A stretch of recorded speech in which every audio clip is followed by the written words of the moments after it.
Dr. Andrei Kolmakov is with the Department of Physics in the College of Science. And he has a couple of inventions with us, and the one he's going to talk about today is techniques for encapsulation and electron microscopy spectroscopy of fully hydrated microsamples. Dr. Kolmakov?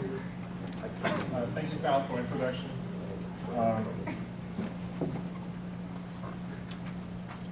And thank you all for being here.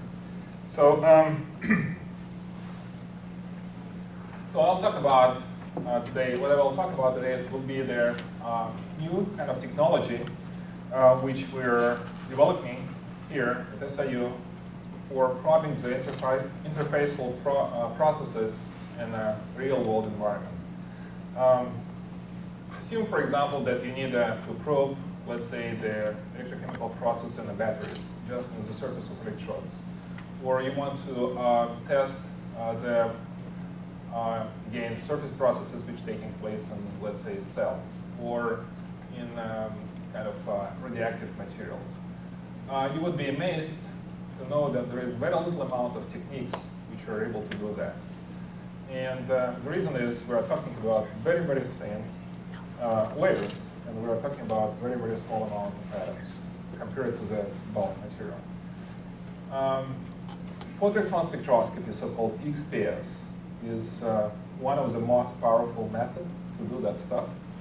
However, it requires ultra-high vacuum conditions, so it cannot be worked in the real-world environment. And basically, we kind of lose one of the major tools, and it was for kind of decades like that. In the 90s, the group in Berkeley developed, actually connected to the synchrotron at Berkeley, developed very sophisticated machine with a very advanced lens system, which is basically made to bring this XPS technology to a real-world environment. It was, I think, more than $5 million investment, and because it's so expensive, so unique, there are only 3 machines in the world capable of doing that. So the amount of the research, therefore, is limited by these 3 groups. Of course, they provide this as a user facility, but the line of people waiting for their measurements is huge. So what we are trying to do, by the way, I forgot to tell, that convention of this sophisticated lens system for XPS in the ambient conditions, I think last year was among the 100 research and development. It was kind of awarded one of the 100 most advanced inventions in the United States for the last year. Anyway, what we're trying to do, we're trying to make the same thing, having a very, very small cell, and basically do absolutely the same. And instead of 5 million, we're going to do this for 250 tons. So that is what it's about. The main idea is to encapsulate the objects in their native environment, let's say in liquid and gases, and have very, very thin membrane, which is gas, liquid, impenetrable, but electron transparent, because XPS methodology is based on electrons, which are coming out of the sample. We made a successful test, and we developed this technique in collaboration with a group in Northwestern University who provide us these interesting membranes. And the test has been done also in Elettra in Italy, and with participation of Sebastian Lindbergh, who is another co-inventor of this technology. So potential application of this method are enormous.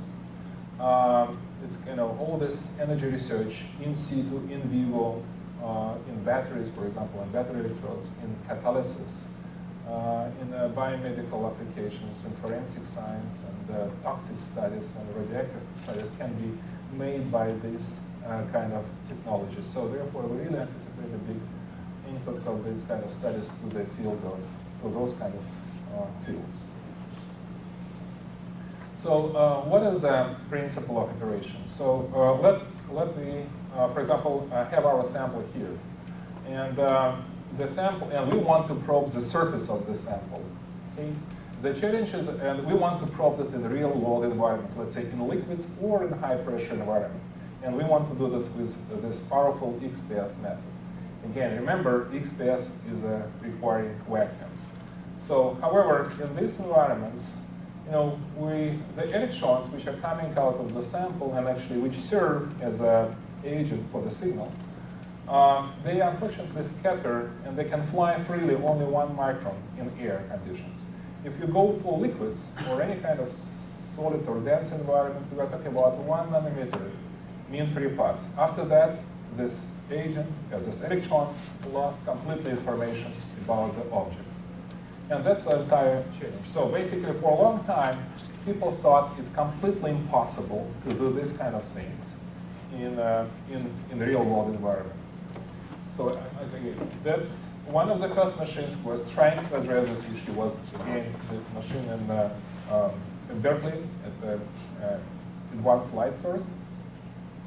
So what they did, they basically put sample close to the small orifice, and they have very advanced pumping system, which basically catch all the air from the sample area so fast that some electrons don't scatter too much.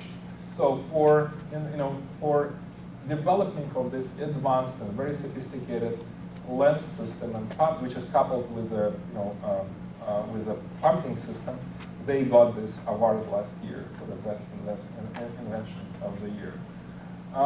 So our approach is completely different. We eliminate completely this kind of part, and instead we want to have ultra-thin membrane here, okay, which is electron transparent. So therefore, we don't need all this kind of stuff, all this pumping system, everything.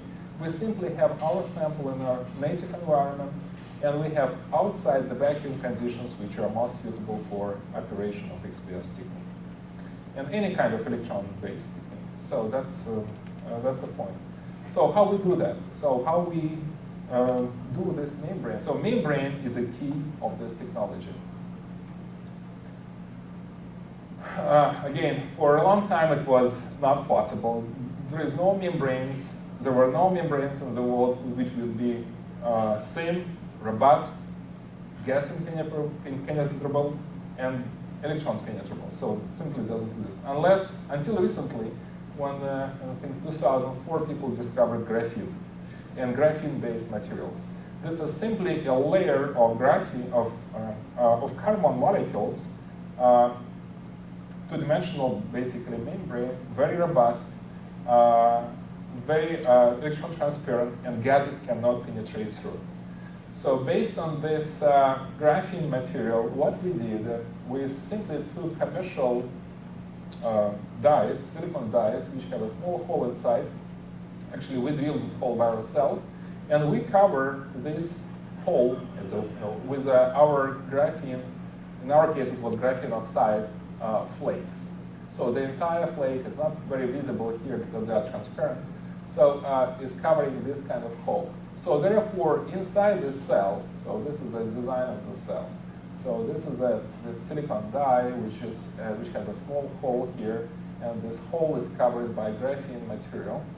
Okay. So and inside the cell, you can put whatever you want: liquid, gas, samples, cells, radioactive material, toxic material, because they're going to be encapsulated, confined there. But yet you have access with your electron beams and X-rays through this window, and you can monitor. Electrons can freely fly away from this stuff because it's so safe. So that's a key of technology. And this is the first demonstration that we indeed do what we claim. So this is XPS spectrum. I don't want to go into the scientific details, but what I can tell you. So this is far away from the hole. So this kind of usual XPS spectrum of, in this particular cases, we are looking for oxygen targets. And when you move this beam into the hole, inside the hole, you see the appearance of this vapor peak. So we are probing the vapor phase of water inside. We put the water inside. We are probing the vapor phase, which is at least 20 torr inside the cell. Not achievable. It was not achievable before at that kind of pressure. So that's a proof of concept. We published this article in a very reputable journal, Nature Nanotechnology. It's kind of hard to get there, but it was appreciation of our effort. So what are competitors of this kind of technology? Of course, there are competitors, but simultaneously there are potential users of this kind of technology. So this differentially, Berkeley-based differential pumping stage, there are a couple of companies which are already kind of doing these machines now in a commercial level. But again, everything like that would cost approximately at least $500,000 for user. And again, this is a kind of old technology which is based on differential pumping of the sample. So sample is here, huge pumps, suck air out of the stuff to let electrons to go more or less freely to analyzer. This is analyzer. So these two companies, Specs and DG Sienta, these are major manufacturers of this kind of equipment, and they are licensed their patent to build these machines for customers. Again, this is very expensive instrumentation. There is another company, completely different approach, basically close to us, or let me put it this way, our approach is close to theirs because they were first.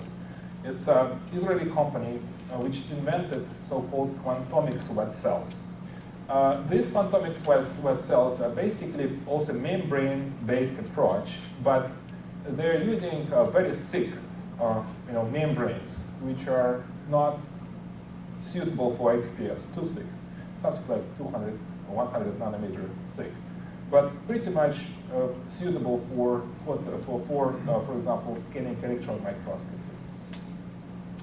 The same thing, kind of comparable design photochips. So there's another company producing the photochips, which are not basically for SEM, scanning electron microscopy, but they're mostly tuned to the transmission electron microscopy. So they're also building membrane-based environmental cells for in situ studies at high pressure using their transmission electron microscope. Again, none of these companies, neither Quantomics nor photochips are able to do XPS because their membranes is much thicker.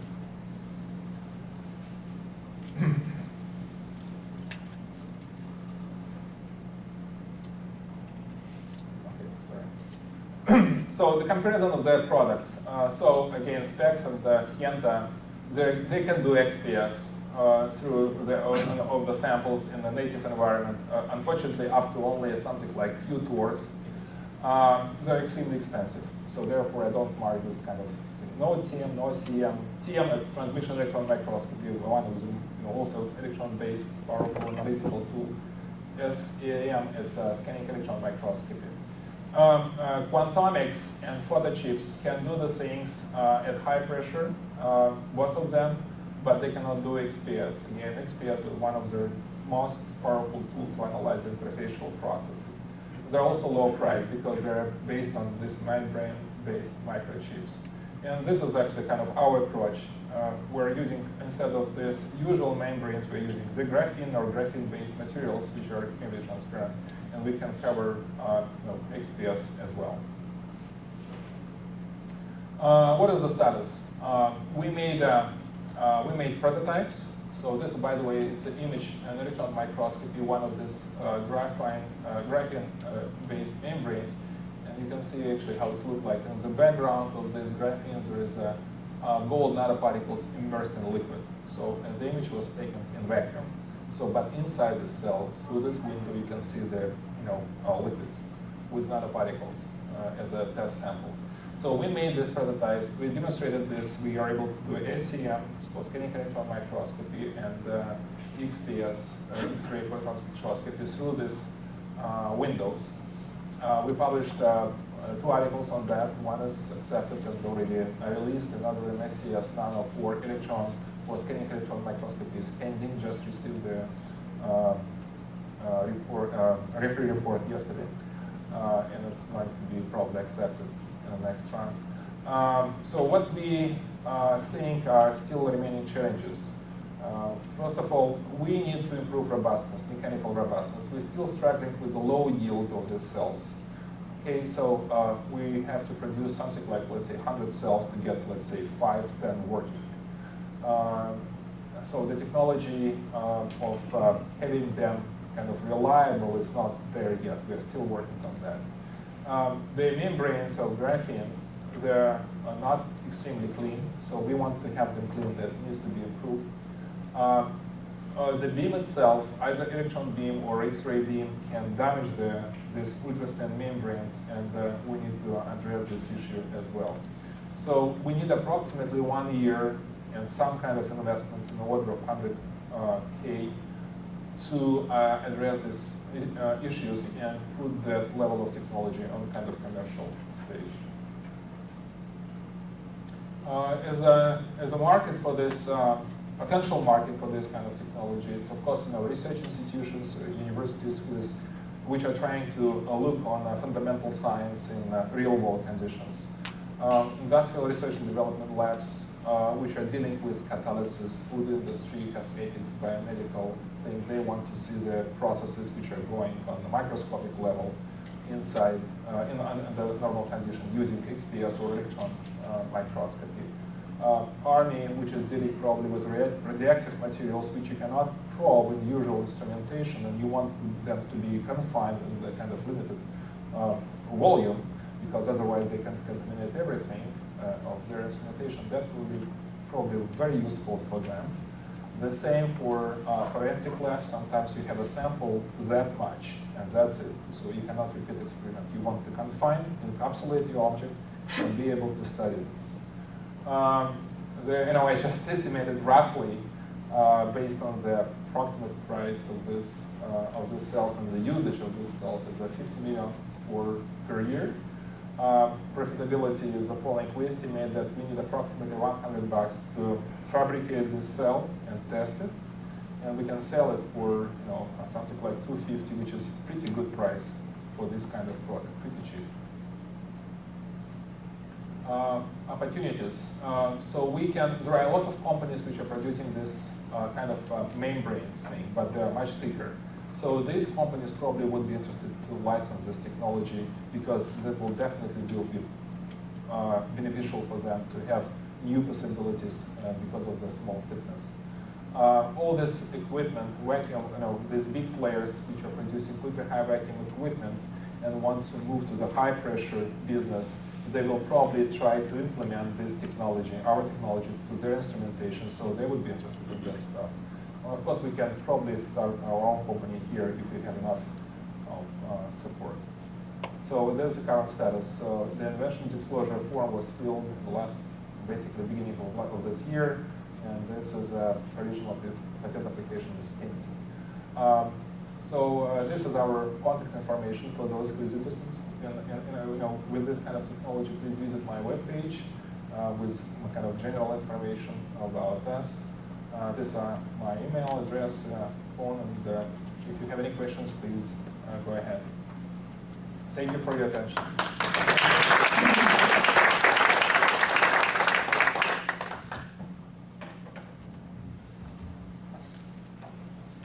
Please, man. Do you envisage this being a disposable technology? Oh yeah, that's a single use. I forgot to tell about it. It's so cheap that it's single use stuff. So you use it once and you throw it away. And the cool thing, it's actually for every lab. You don't need to have a huge machine. You don't need to have a special instrumentation. You can probe this single-use cells or containers in every lab. So that's drastically increased amount of possible users. Please. Do you currently have this in your department? What? This device available in your department? Yeah, we're doing them. We're testing them every day. I'm personally doing that. Did you see we could analyze the dust samples that we have using your technology? Yeah, we can talk about that in particularities if you wish. So how the experiment needs to be designed. Yeah, sure. All right, thank you, Andre.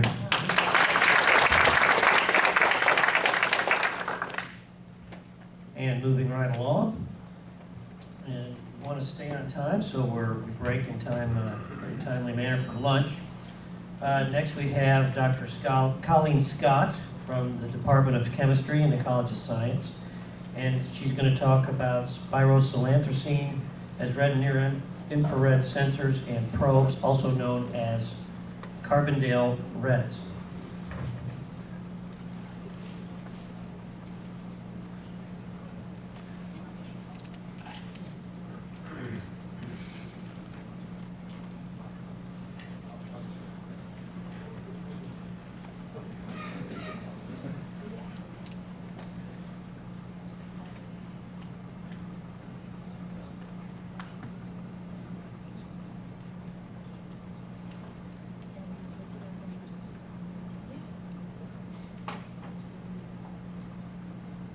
Bear with us for a slight technical changeover moment here, and we'll get started.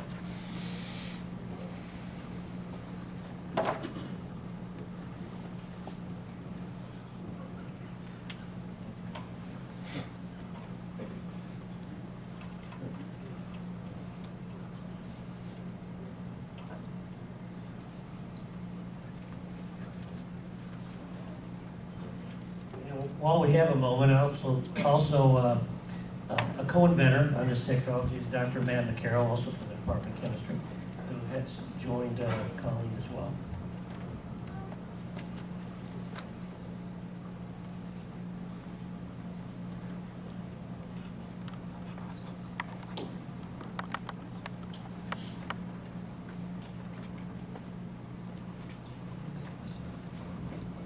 Sorry for the technical difficulties, but we had a change of presentation. As you guys know, sometimes it comes down to the last minute. So I'm Colleen, and I'll be talking about our new dyes that we're developing in our lab, along with Dr. Matt McCarroll, who will be talking about the commercialization section later on.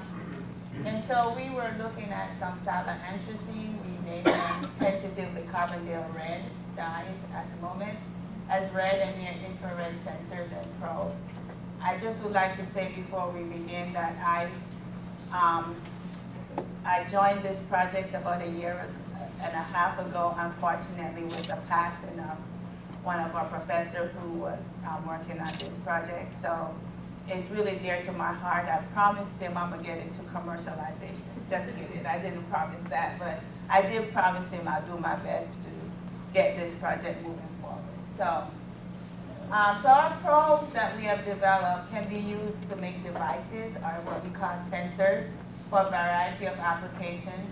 So most interestingly, like biological applications, for cellular imaging, monitoring biological analytes, so you know you can have your glucose probe, or to test your blood glucose sugar, or even some non-biological use. You can use it to trace dyes, and you can detect pHs, you can detect fluoride ions, you can detect heavy ions in water or different environments. So they're very useful, we think.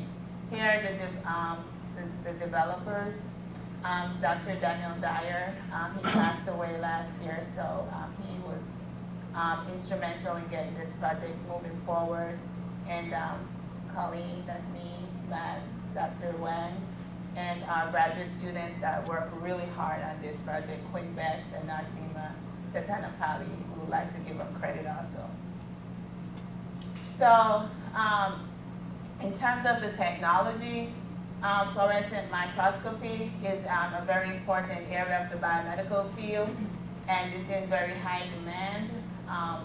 There's also in vivo imaging. This is a non-invasive visible light imaging that is widely accepted technology, and this allows researchers to follow a lot of biological processes like protein, looking at proteins, looking at different aspects of cellular imaging, and following processes in biological systems. You have flow cytometry.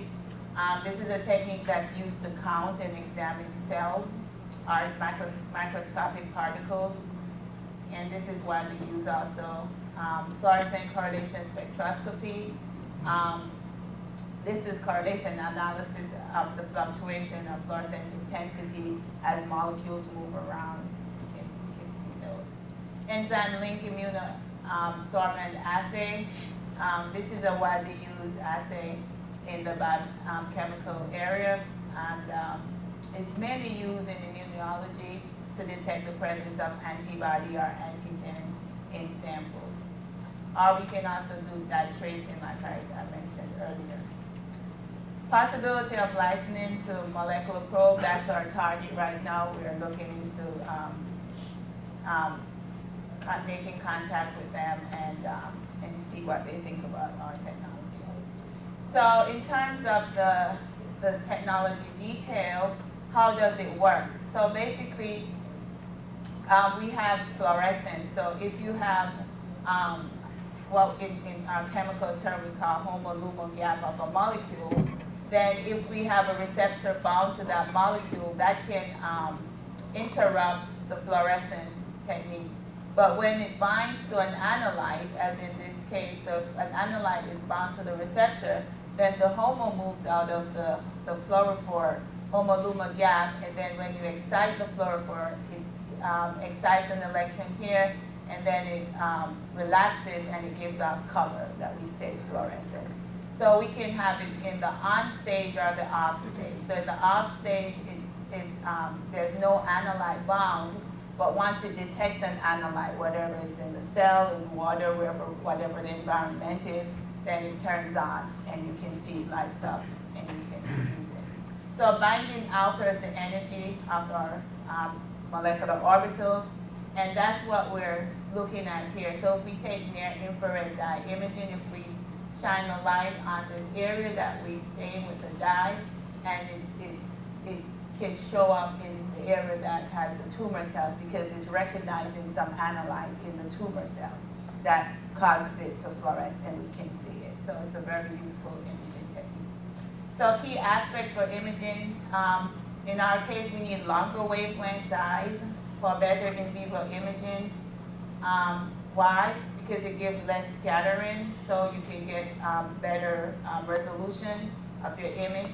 You get fewer biological molecules that are going to fluoresce, so the fluorescence that you're seeing is actually based on your dye and not surrounding cells. And it can also do deeper penetration in tissue, so you can do organs that are not just surface, that is what the technology is where it is right now. We're trying to get to do organs. And there's a wide optical window that we can make that's available for use. So basically our technology is based on these well-known dyes, rhodamine and fluorescein. And in the structure of rhodamine and fluorescein, there's an oxygen present here. And in our technology, it was found that if you just switch oxygen atom for silicon atom, then what you actually see is an increase or a redshift in the wavelength, in the absorption and the excitation. So in the rhodamine version, our emission wavelength is 569. When you switch that for silicon, it goes to 669. So you increase the wavelength just by changing an atom, okay? And the same thing occurs in the fluorescein version. So you get a longer emission wavelength, longer absorption wavelength. What does this boils down to? The longer the wavelength, the lower the energy. So you can use lower energy to image cells, so you're not killing the cells by shining very high energy. That by itself kills the cell and stuff. So you can use low energy, you can go deeper penetration, and you can get good imaging. Also, one more thing about these that I'll point out later on is that these rhodamine and fluorescein are toxic. And so, well, relatively toxic, I should say. Everything is relative to something else, right? And so, in our case, we propose that having the silicon here, because it's been shown in the literature that organosilicon molecules tend to be non-toxic or more biocompatible. So just switching an atom for silicon, and there are many examples in the literature where switching an atom for silicon makes the molecule less toxic. So we propose that our molecules should be less toxic. And the longer wavelength, just to show you pretty colors. Here's a fluorescein in yellow, and it turns to red or pink when you switch just one atom. So there's a distinct difference in the molecules. So our competition, rhodamine and fluorescein at the moment, is what we're focusing on. These are widely used dyes for many, many applications. And so if we can get our dyes to replace these, maybe not replace them, but compete with them, then you can see the potential for commercialization. So rhodamine and fluorescein have high absorptivity and high quantum yield, which means that you can get good amount of light excitation and you get good return from it, so you get bright colors. Resistant to photo bleaching, they're water soluble, so you can use them in biological systems, and they're used in our biological studies. So fluorescein can be used to stain and label proteins or cells, and can also be used for probes, that is detecting analytes in cells and stuff. Rhodamine is not FDA approved. It's a known mutagen, so it targets the mitochondria, so that's not used in vivo studies.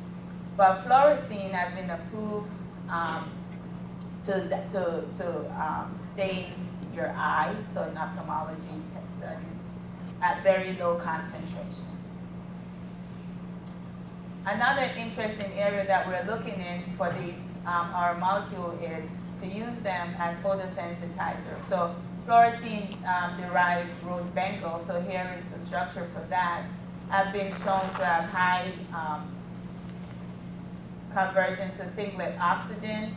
And what does singlet oxygen do? You produce singlet oxygen is very toxic. So if you can get the dyes into tumor cells and you can produce singlet oxygen, it can kill the cells just by doing that. And so that's called photodynamic therapy. There's another therapy that you can do where you produce a high amount of heat, and that can also kill the cells. So here's an example of a dye that is being used for photodynamic therapy. And so we like to develop our sensors because it's similar to rose bengal, so if we can polyhalogenate our dyes, we can use them for photodynamic therapy. So rose bengal lacks the specificity for cancer cells, and so you can see where it goes everywhere and kills all the cells, which is not what we want. So we're looking at those things. So what's our progress today? So we have synthesized a series of these probes. We have analyzed their luminescent properties, and these properties are comparable to rhodamine and fluorescein. In some cases better, in some cases not as good, but in the general sense they are comparable. We have developed a dual probe for hypochlorous acid and pH, and I'll show you the next slide, why hypochlorous acid is important. Your cells produces hypochlorous acid when they're under stress. So if they're diseased, if there's tumor present, or some kind of disease or some kind of procedure or something, function going on in the cells that's not normal, they'll produce hypochlorous acid to kind of clean the cells up. And for tumor cells, since tumor cells are more acidic than normal cells, we're interested in using our dyes to target tumor cells based on the pH. Also perform initial toxicology experiments, so we propose that they are less toxic than rhodamine and fluorescein, but we still have to prove it, so we have to do the toxicology experiments. And we develop probes for photodynamic therapy treatments. So that's what we're looking at right now. So something that we recently found and submitted for publication is that regular pool kits, so this was kind of cool, at least to us, requires the use of two separate dyes. So for your pool, you need to have the pH right, and you also need to have the amount of bleach right, okay, so you don't get sick. And so when you maintain your pool, you take some of the water and you test it to see if the pH is right and if the bleach is right. So it requires two dyes, but based on our one dye, we're able to use that one dye and we can detect the pH and the bleach concentration just with our one dye.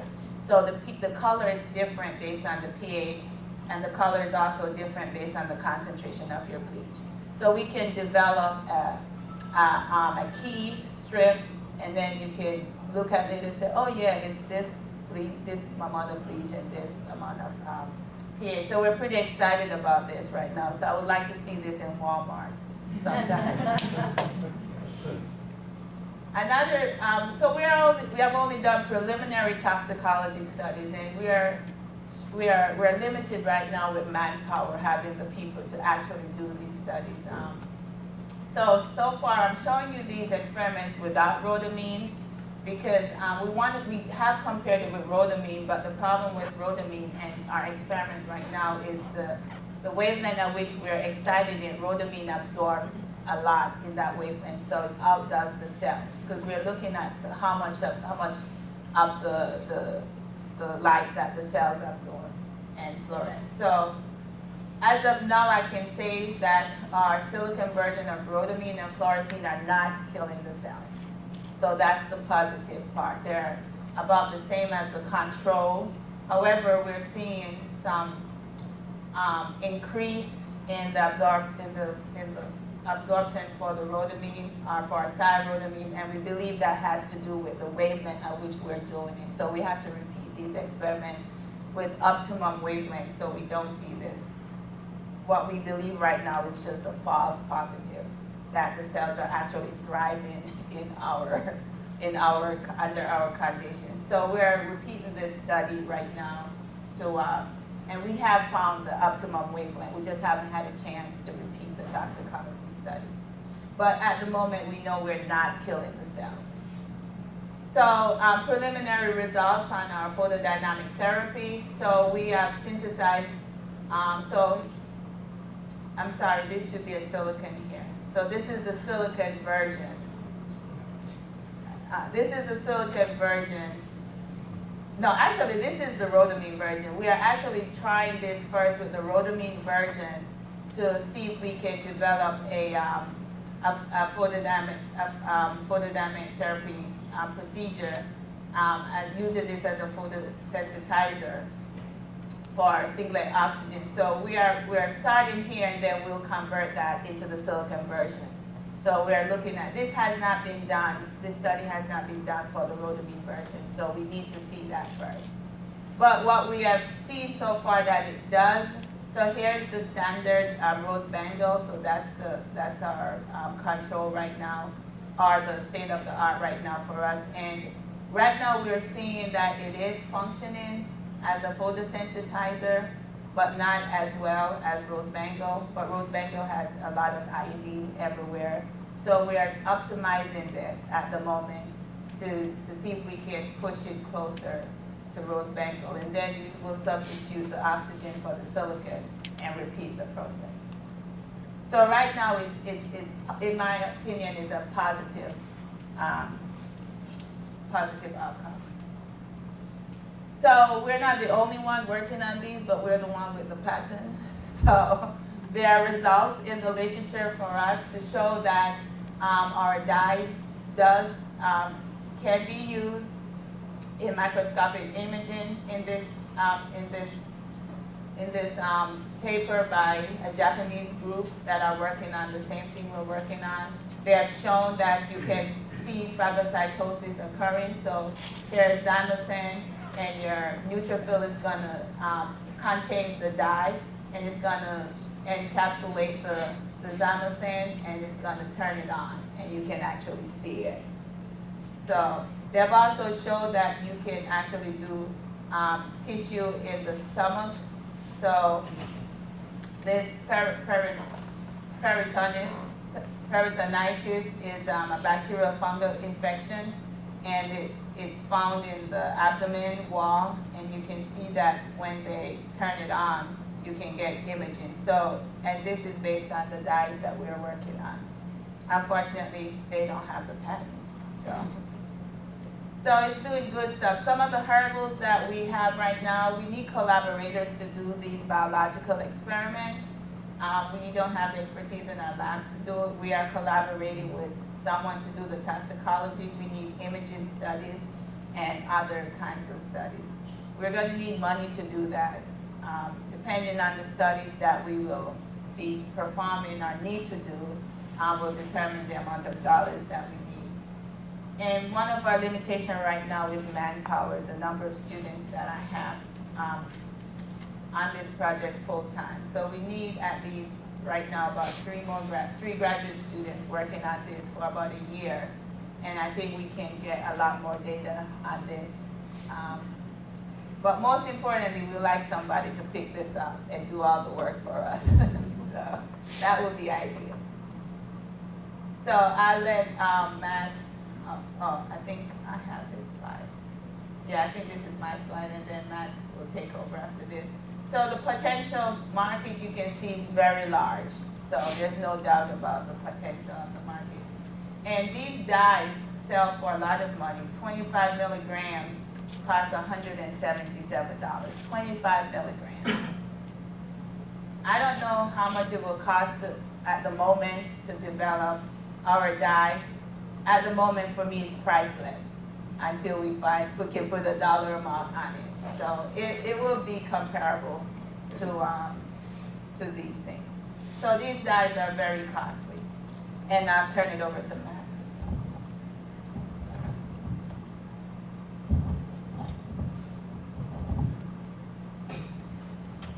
Okay, thank you.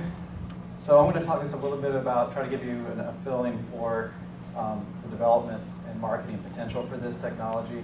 And it turns out that for fluorescent probes, it's actually an easy thing to do because, as Colleen already mentioned, there's one clear leader in this market, and that's the company Molecular Probes, and they have almost defined and invented fluorescent sensors and fluorescent probes as a field. And what I'm showing here,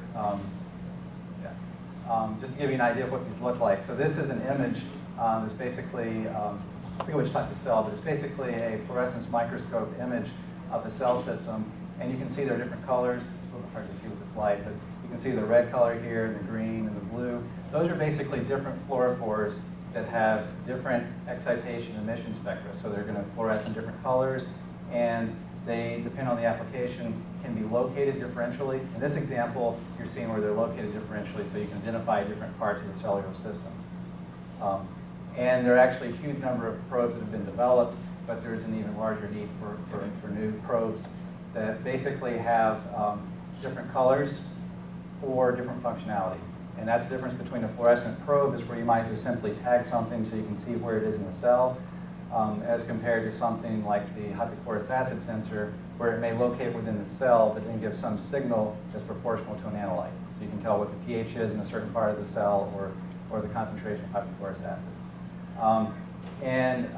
Just down here I'm showing, these are the different emission spectra for one class of compounds. And this is actually what they call the Alexa fluor dyes. And these are all derivatives. Just to give you an idea of the potential we have with this probe, these are largely all derivatives of rhodamine with different molecular attachments that shift the electronic structure and can shift the absorption and emission wavelength. You can see here we go from 400 nanometers all the way up. So we're going from the blue visible all the way to, about right here is where the visible stops, and then this is the near IR. Now, an interesting thing in this class of compounds, you see there's a gap here. This gap matches up. They barely hit it, but basically this gap is what they call the tissue window, where you can actually get light through tissue with minimal absorption and scattering. And so there are some things available in that area, but there's a large need for that for multiple reasons. Other things we can look at is cell toxicity studies. We're trying to do, you can image the cell, but if you want to actually look at the cell functioning over a period of time, then you have to worry about cell toxicity, photo-bleaching, things like that. And so there's a large need for that. And there's a lot of evidence that having silicon in there, we already know that it gives better photo stability, meaning that if you look at it for a long time, it doesn't fade away. And it also has better toxicity characteristics. So the opportunities here. So we can develop the probe into a large number of applications, both for what we call selective tags, where you can tag a particular protein or particular functionality, or as I mentioned, responsive probes, or what some will call sensors, to give you some response on a particular part of the cell. This is just another image similar to the previous one, but with a different tissue type. We've got a pretty good pathway for commercialization due to the molecular similarities of common probes. So we mentioned already fluorescein and rhodamine. There's a whole host of kind of biological technologies that are developed to utilize these in cellular systems. So a lot of the handles that people use to do things with rhodamine and fluorescein are the same in this probe. So it can transfer fairly well to there. And basically the opportunities are really broad because you can use it in a lot of different fields. But the biomedical imaging is the largest application. So where do we go with this? We've mentioned molecular probes a lot because they are the leader in the field. This is a company that was founded in 1975. They started a little bit before I did, but as a fluorescent spectroscopist, growing up and going through grad school, I watched molecular probes grow into what it is and define the field. In 2003, Invitrogen purchased molecular probes, but for $325 million. And then Invitrogen just before that, acquired Life Technologies, which is the major company in this type of technology. And relatively recently, in 2008, Invitrogen merged with Applied Biosystems, which is a leader in kind of analytical technology dealing with biological measurements. Just to give you an idea of Life Technologies now has an umbrella that contains all of that. It markets over 50,000 products, and 2008 was the date I had, was 3.6 billion in sales for those products. They hold over 4,000 patents and exclusive licenses, and they are very interested in licensing technology. They do some development themselves as well. And actually next month we'll be going to the Molecular Probes campus in Oregon to give a technical presentation on this technology. So there are a lot of things that we can develop and do ourselves, but if we get lucky, they might take that up, and they actually have the capability for doing a lot of that. And just the intellectual property protection, where we are right now is we have a provisional patent that's applied, so it's patent pending, that we filed about a little less than a year ago. And the claims that we have, you can see here, basically these are the two forms of the molecule. With the R group, is something that we can change, so we have a lot of functionality to hold different intellectual property within those two molecules.